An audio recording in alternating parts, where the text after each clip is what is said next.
So, God's faithfulness. I've recently started going to a pub quiz with a friend of mine, a group of her friends as well, to the pub where her son works. I quite like a pub quiz. I quite like the random nature of the topics that come up. Some of them, you can kind of get the idea from the title of what it's going to be. It's something like, I don't know, food. And you think, oh, good, that'll be about food. I might be in with a chance. Shall we play the Joker on this round? And then it's just something completely just not food that it's just like takes you by surprise. So this morning I just thought I'd start with a slightly predictable pub quiz round called The Years. Okay? So is everybody ready to shout out and play The Years pub quiz round? Okay? I'm going to call out some years. They're significant years for one reason or another, and I'm going to see if anybody can pick the answer that I've got or give me any other answers. Right, we're going to start with, so you might have to dive back into your memories. You might be current topics, might be current history. But we'll go with, okay, the years. What is significant about 1918? Go on then, Emmanuel. Yep, the end of World War I. Excellent, 1918. Whoop, whoop, we've got one. Brilliant. I can tick that off my list. Great. Right, okay, here's another one. This one is slightly a trick one, but they like that in a pub quiz. 1952. Absolutely. On it, Reg. Thank you very much. Brilliant. Okay. Here's a different one. 1966. Excellent. England won the World Cup. Fantastic. They think it's all over. It is now. Yes, fantastic. 1977. Oh, excellent. So it was when... Excellent. No, that's exactly what I want to say. Brian, he was born in 1977. Okay. Yeah, obviously, other things happened. What was that, John? Elvis died. Oh, my goodness, that's what's certainly wrong. Right, I'm adding that one on the list. Right, 1977. Silver Jubilee. Oh, my goodness, the Silver Jubilee, street parties. I've still somewhere in my loft got my red, white and blue hair bobbles that I had when I was 6 years old. Oh, yes, I didn't realise that, Bryony. Yes. Street parties were actually because Bryony was born. Celebrating Bryony's birth. Okay, let's go. Right, 1969. Moon landing. Yeah, anybody got anything else that happened in 1969?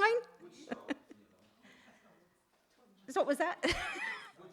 Woodstock was 1969, was it? Okay. I'm going to throw one out there because Isle of Wight, okay, yeah. It was all the hippies were taking over the world. And 1969, my mum and dad got married. Yay! Excellent. Right, here we go. Little bit closer to... Oh, no, sorry, I've gone a bit random here, actually. Right. 2014.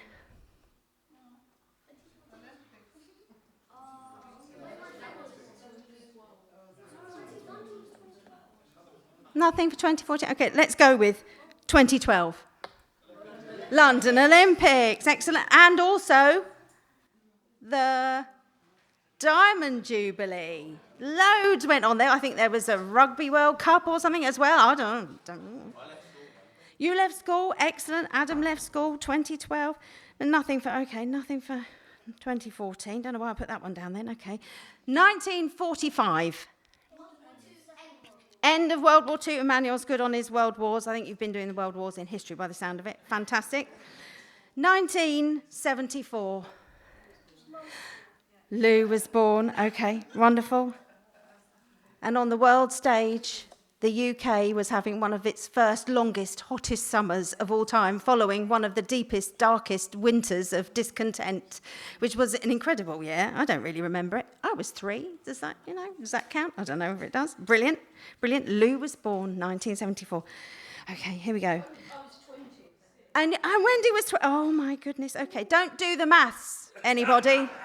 Stop doing maths in your brain right now. Okay, couple more. 2024.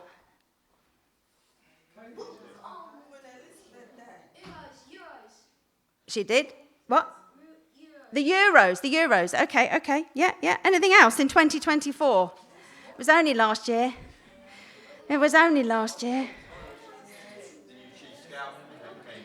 Okay, new chief scout. Okay. Yeah, there was another coronation.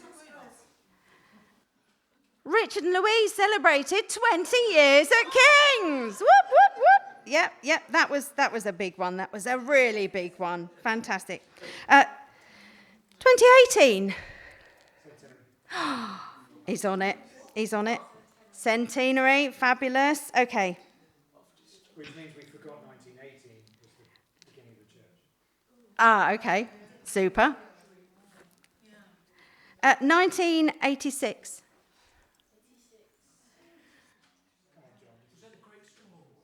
There was a great storm. It happened that was 86, 87. I didn't, yes. I thought I left school in 1987, but I didn't evidently. I left school in 1988 because something quite significant happened in schools that year. 1986 was the first GCSE course. First exams were taken in 1988. Whoop, whoop, right, okay. And, okay, here's the big one we should all remember. 2020. COVID. Excellent. Well done. Fantastic. So, the years. I just want to remind you that the Lord is good, his love endures forever, and his faithfulness continues through all the generations. So looking at these years, there's a shared history that we can all tap into. Maybe it's a cultural, national history that we know about.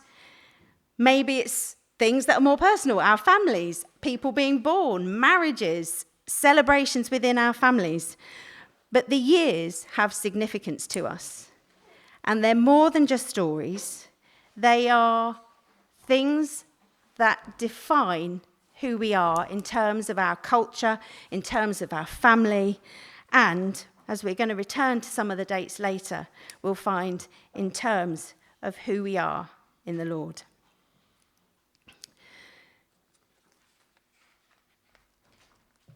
National identity binds us together.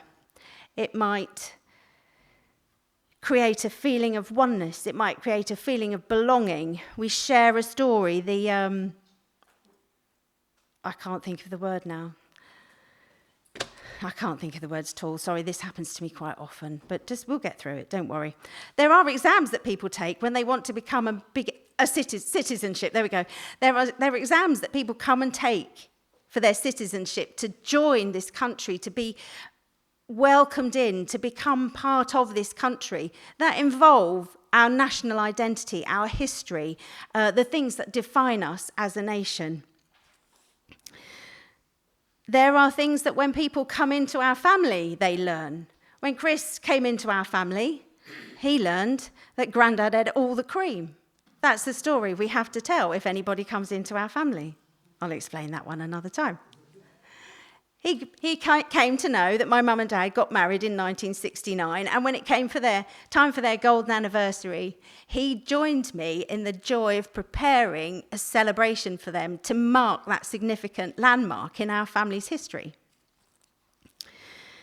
And the same is true for the stories of God's faithfulness to us. So I'd love you to turn with me to Deuteronomy 11, if you could. In the blue Bibles, that is page 189. It's right near the beginning. It's a long old passage if I read it all the way through to verse 21. Deuteronomy 11. So I'm going to start with verse 1, and I'm going to leave out a portion in the middle, but I will explain what was in it in a moment, and then we will read on down to verse 21. Sorry.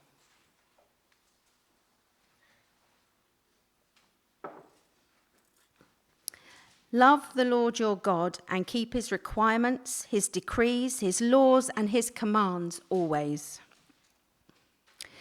Remember today that your children were not the ones who saw and experienced the discipline of the Lord your God.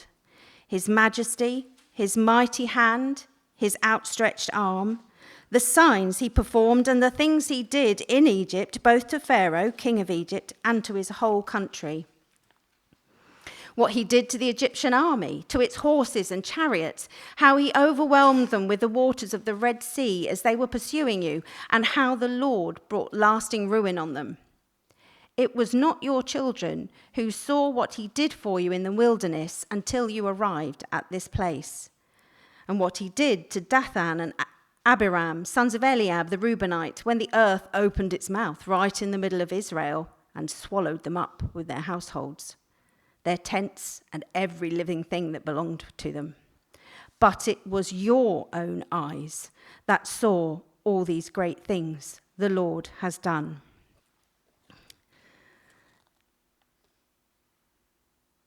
Moses then describes a period of time about the promises that God had made of the entering into the land of milk and honey after he took the people out of Egypt, and how he has cared for them and brought them to this point and has rules for them to follow. And we get down to verse 18. Fix these words of mine in your hearts and minds. Tie them as symbols on your hands and bind them on your foreheads. Teach them to your children, talking about them when you sit at home and when you walk along the road, when you lie down and when you get up. Write them on the doorframes of your houses and on your gates, so that your days and the days of your children may be many in the land that the Lord swore to give to your ancestors, as many as the days that the heavens are above the earth.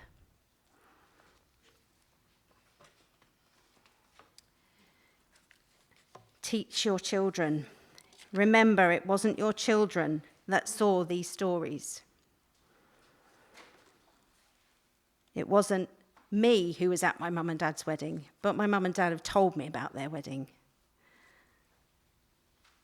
I needed to hear that story to understand my childhood, my family. And right now we meet Israel as they stand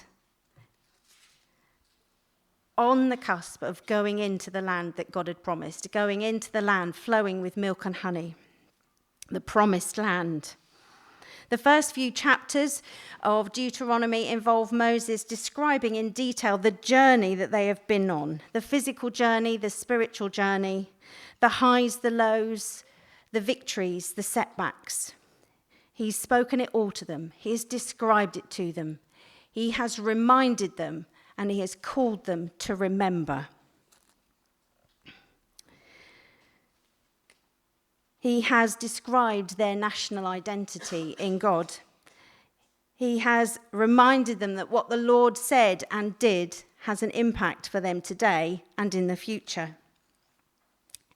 It's not just a keynote speech. It's not just a pep talk as they go on in like, whoop, whoop, get the cheerleaders out. This is serious business. He is reminding them what God has done for them so that they will understand the importance of listening to God in the future, of taking on God's rules, of listening to the way that God would have them live as they move into freedom in this new land that he's giving them. But he has to say it all because there is a new generation that don't know these things. There's a new generation that have been born while they've been traveling in the desert for 40 years that doesn't know and hasn't lived through the experience of being liberated from Egypt, that hasn't lived through the experience of walking through the sea with the waters parted for them to escape their captors. They haven't lived through the experiences that all of their forebears have been with them on that journey. And how should the younger ones in the desert begin to know about God's faithfulness through all those times if they're not told about it? If no one tells them, it's a distant memory that is going to die out with the older generations. But God's story doesn't die out. God's story, when we are faced with desert years, needs to be remembered. When the Israelites were faced with those desert years, they experienced it for themselves.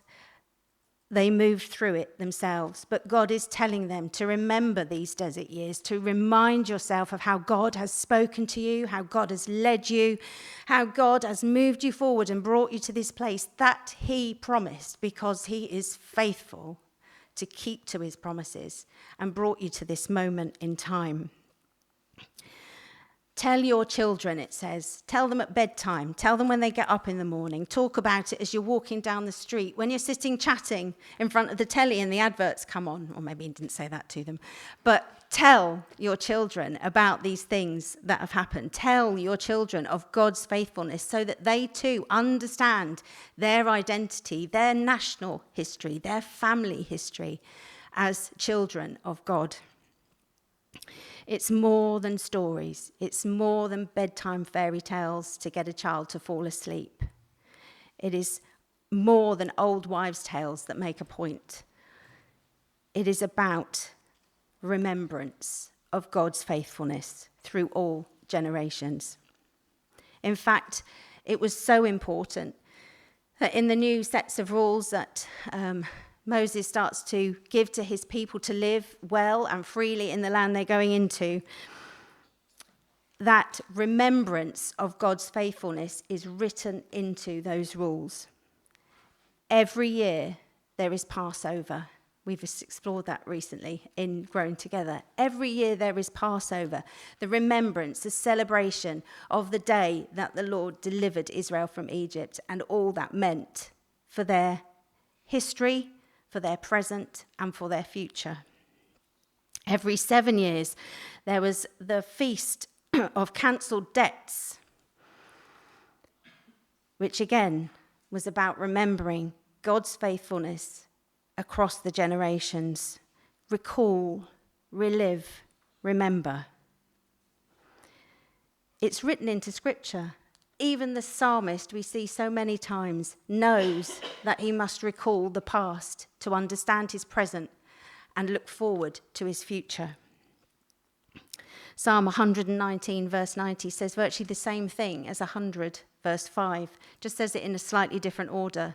The Lord's faithfulness endures through the generations and his love endures forever. We are now part of God's story.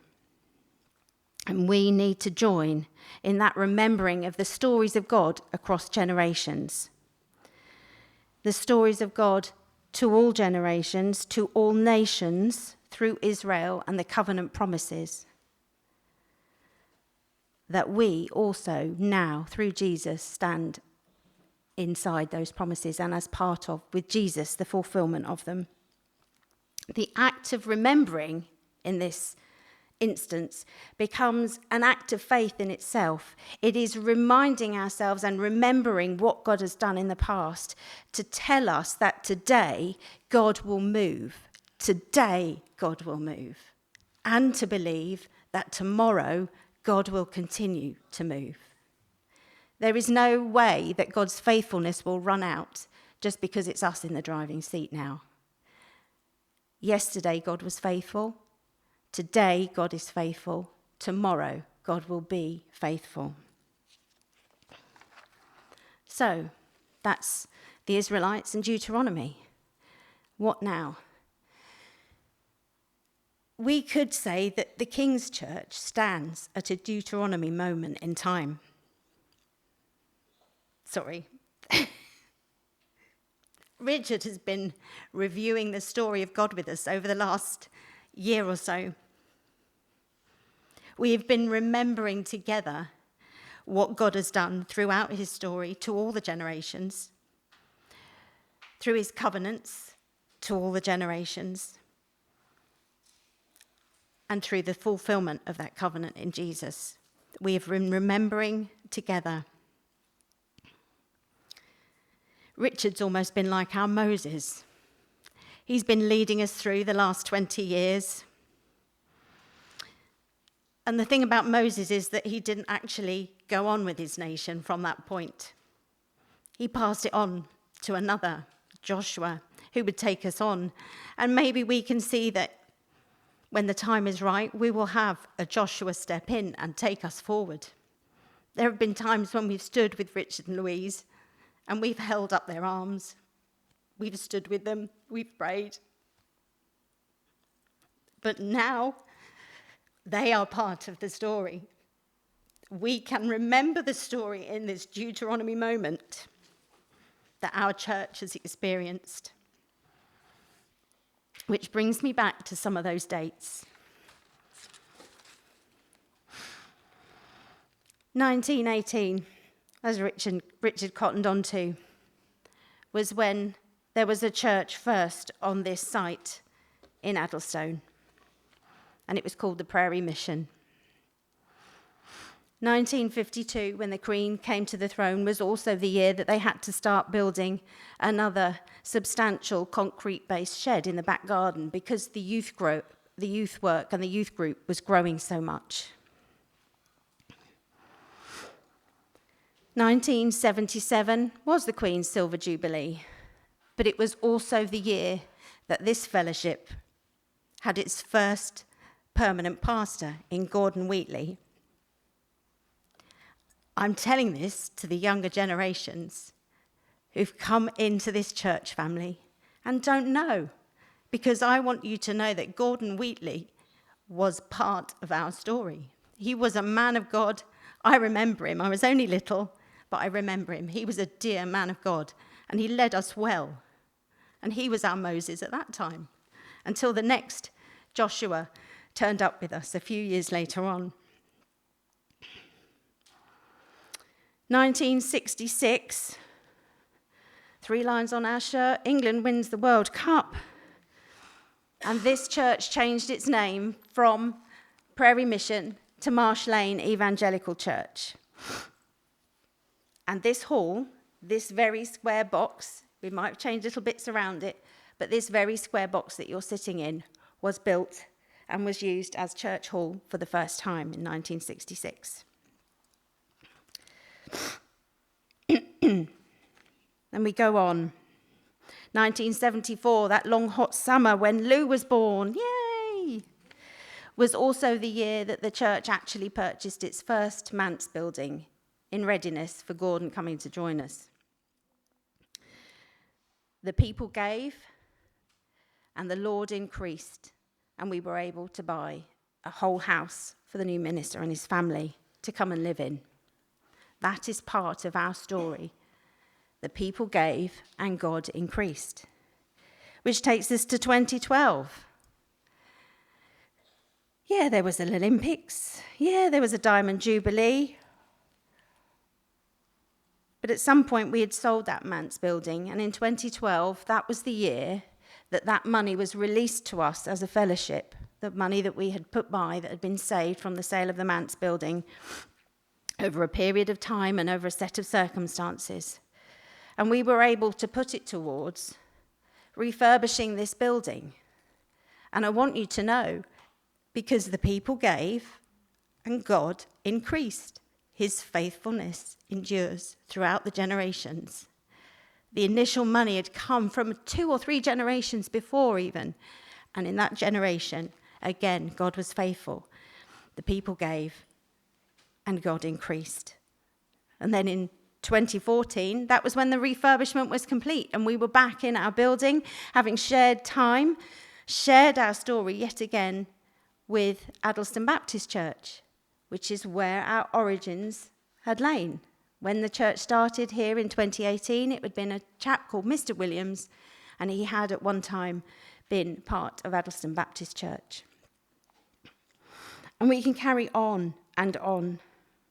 We celebrated our centenary, and what a joy that was in 2018 when we brought back generations of the church family, and we shared together and we told one another not only God's faithfulness we recalled from Mr. Williams through to Auntie Jessie and Uncle David, or Auntie Joan and Uncle David, all the people that were the elders in our church way back when, we recalled that together. Then we recalled the fact that we were here today, on that day, celebrating that 100 years, and that God had continued to move. His faithfulness was still there, and we were able to bear witness to the folk who'd come and gone over the years who were visiting with us, that God had remained faithful in this place.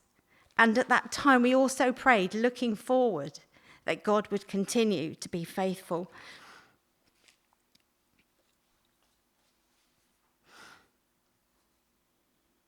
Remembering as an act of faith.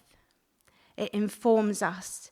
It increases our faith when we know that God is faithful, when we know that God is faithful through all generations. That's why we need to remember to keep repeating these stories, to keep speaking them into one another. God can do this. And at this Deuteronomy moment in our King's history, in our King's story, I want you to know that God will continue to be faithful. When Moses Gordon left, Joshua Brian arrived. When Moses Brian left, Joshua Nick arrived. And when Moses Nick left, Joshua Richard arrived. And now Moses Richard is leaving, and the next Joshua will arrive. God's faithfulness will continue through all generations of this church. When I'm no longer here to tell these stories, someone else will find a book that I've put in the loft and think, oh my goodness, here is the story of Kings in detail. Here is the story of Kings. In fact, we were blessed for many years to have a dear man, David Waterman, who was the son of one of the original founders of the church, and he used to produce little booklets of our history for this very reason. It's not a coincidence. He's a man that knew his Bible. He's a man that knew the value of letting people know the story of God in this place, to increase our faith for what we are expecting to see God do. To know that what God has done in the past is possible in the future, and more. And more. That's why we have testimony when we have wonderful baptisms. That's why we share testimony, because we want to tell people of the truth of the faithfulness of God in our own lives, that we can speak to one another, not just at a national level or in a church level, but one-to-one, that we can start sharing God's story in our life, his faithfulness, and that will be what other people desire, that will increase their faith, that will bring them to a point of humility where they just know that actually it's God that's in control. Kings has had ups and downs, just the same way as those Israelites walking through the desert had ups and downs. Kings has known loss and joy. Kings has known victories and setbacks. And yet still, God's faithfulness has endured through every generation. And where does that take us? Like I said at the beginning, we dip into Deuteronomy, sneak in a psalm, and journey towards Jesus. Jesus knew about remembering. Jesus knew his scriptures. And so when he broke bread at that meal, at the Passover, and he asked us to remember him, it's the ultimate remembrance of God's faithfulness to the generations. It's really wonderful that we will join together in this meal in a moment, that we will do what Jesus said, do this in remembrance of me. Increase your faith by remembering me. Increase your faith for works. Increase your faith for God to move. Increase, and understand that God's faithfulness endures through all the generations. And Jesus is the fulfillment of all those covenants that God has promised all the way through.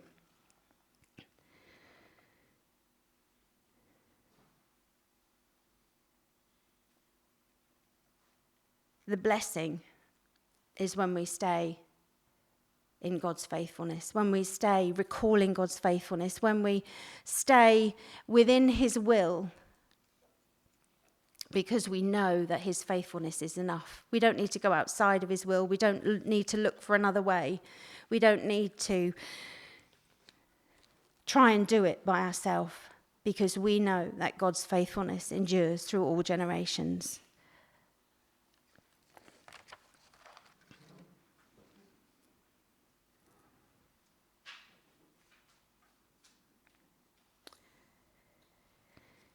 As we remember, we remain in God's story today, and we place ourselves in God's story of tomorrow, because we're looking forward to what he has for this fellowship. We're looking forward to what he has for all the nations. We're looking forward to his kingdom come.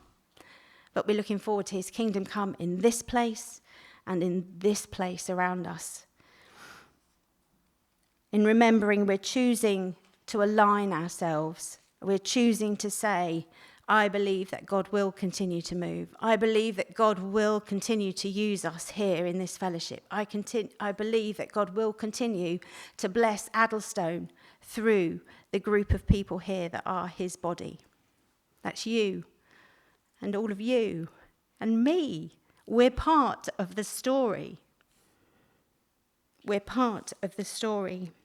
In fact, I kind of got a picture of this kind of cycle of faithfulness.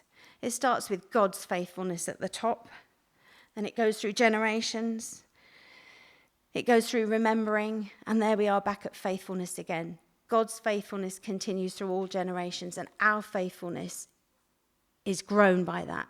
It just goes on and on. The more faithful God is, for the longer he is faithful, the more faith we can have, knowing that he will not ever forget his faithfulness.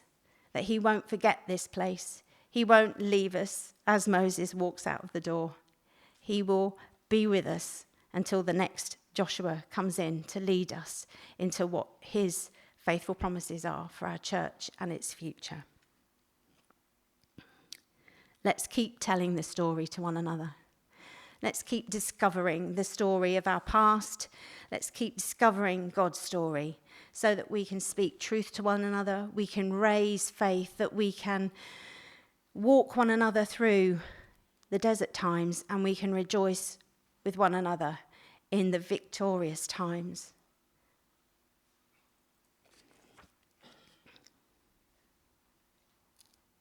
We often refer to there being a DNA in our church family of who we are, what we're like, from our origins and to where we're going. And I believe that as we remember, we will discover more and more of that DNA, and we will just have to hold our breath and wait and see what God does in the next generation, because his faithfulness will continue. Bless you. Thank you.